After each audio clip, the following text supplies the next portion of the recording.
me straight to the heart, yeah, it can't be, 'cause I know deep down that is. What's going on, everyone? I'm Jaren, and today we are talking about Blink Twice. When tech billionaire Slater King meets cocktail waitress Frida at his fundraising gala, he invites her and his friends to join him on a dream vacation on his private island. But when strange things start to happen, Frida begins to question her reality. Guys, I apologize in advance if my voice sounds like shit right now. I'm a little bit under the weather, but we're gonna make it work. Starting off her acting career with movies like No Reservations, to The Brave One, to big Hollywood hits like The Batman and TV's Big Little Lies, Zoe Kravitz has been a talent that has risen beyond her reputation in Hollywood. And when I first saw the trailer for this, I was actually surprised to see that her name was attached as co-writer and director.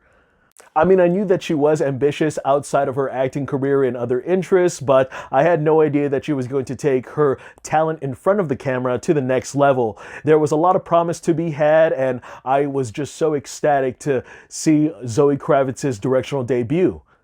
After seeing the movie for myself, I thought this was a passionate, satirical, and confidently made thriller by the actress turned director.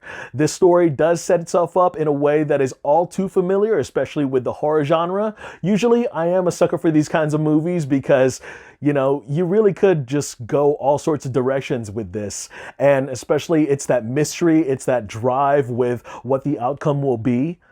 This kinds of stories could be pulling their protagonists from their comfort zone, from their routine, and put them in a setting that is just completely out of their control, somewhere that they're unfamiliar with. And most times out of none, it's something that's very inviting and uncomfortable all at the same time, but anything could go off. And usually these types of movies sometimes come out very dull and boring, or surprisingly unpredictable, or even it might be exactly what you're looking for. Now, we follow the two friends who are invited to the billionaire's private island, and I'm gonna guess that the exotic location was taking place in Mexico. And I gotta say, the camera work I absolutely adored, but what really won me over was the production design of this property and estate.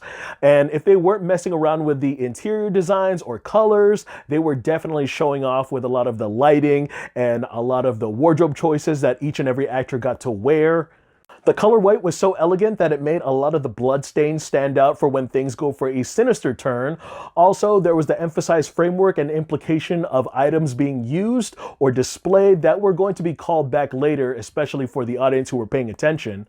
Now, I know in most cases you would get a fresh ensemble cast when it comes to a movie like this, but every now and then you'd get lucky and then you'd earn a wacky ensemble of celebrities that you had no idea showed some kind of interest for this kind of script. We got big names like Aaliyah Shawkat, Gina Davis, Haley Joel Osment, Adria Arjona, Simon Rex, Christian Slater, Channing Tatum, and Naomi Ackie. They were an unlikely crew to come about, but they showed up to party and they definitely had a good time in all sense of the word. Channing Tatum, man, he's been the primary reason I actually showed up for this film, and that's because this has been a while that he's actually done a role where I could possibly take him seriously. For a while now, he's just been the punchline, the cameo for a lot of projects as of late, especially in Hollywood, and I was just getting a little worried that that's all he was ever going to be good for in his career. Don't get me wrong, he still lights up the charm and charisma here, but there's definitely something off-key when it comes to his demeanor. His performance really commands the screen, and you see that through a lot of Kravitz's direction and how she decides to frame him in every shot. I mean, you can obviously tell that she was in love with this guy before they started working together. Adria Arjona. This is the actress I consistently mix up with Eiza Gonzalez, and I truly apologize to this actress, but I just need to make time for her work. Especially Hitman. I still gotta watch that one. And I mean, I've started noticing her in film roles like The Belko Experiment to movies like Morbius, and she definitely shows off her talent here. She does come off a little bit of an antagonistic pretty girl at first when it comes to sort of competing with our protagonist, but I love the direction that they took her in the later half. She is more than just a pretty face, and she really knows how to hold her own when she is given the spotlight. Naomi Aki is our protagonist. She's the love interest to Tatum's billionaire persona. Her performance is brilliantly superb in every way that I just wish that she was in a lot of studio thrillers from now on, you know? And she really demonstrates a lot of vulnerability and strength all in one swoop that is later on displayed in the later half of the film. But unfortunately, I don't know much about her character. And that really leads into the negative I have about all the characters here in the movie.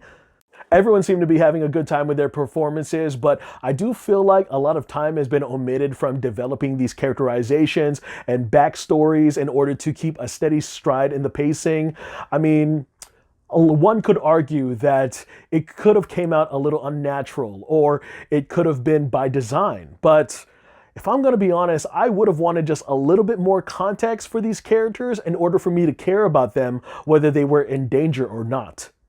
There was just something really creepy when it came to Christian Slater running around with a Polaroid camera and snapping every single moment. That kind of reminded me a little bit of the hitchhiker from the Texas Chainsaw Massacre. Now, excuse me, there are some great intricate moments, especially in the editing and the sound design, that really sold me on the dark humor and some of the jump scares. At some point, the excessive partying, debaucherous behavior, and activities do become repetitive, but luckily, the plot doesn't take long to thicken and really pays off with a wild third act. It's usually rare to see these type of title cards in front of movies, but Amazon NGM Studios was kind enough to provide a trigger warning for the subject matter that is put on display here. I know that a lot of people with this particular act could be a little bit sensitive or taken easily by surprise. I personally despise when movies take these scenes too far. Some of my favorite films have those types of scenes in there, and it is just difficult to rewatch those moments because they linger a little bit too long.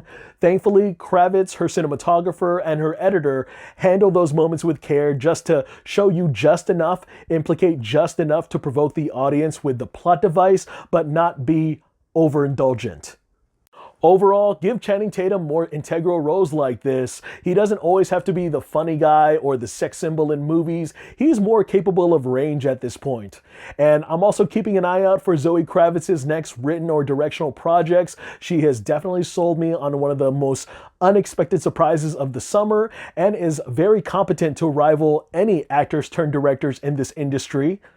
I am just relieved that she agreed to retitle this film from its original name, Pussy Island. Blink Twice is twisted, provocative, and wicked fun. Well, alright guys, that's all I got to share about that movie. Go ahead and check it out if you want. Look forward to more reviews. I'm Jaren Ugbanawa. Gonna want to thank you guys again for taking some time out of your day to hear me talk some movies. Take care, and I'll see you guys at the theater.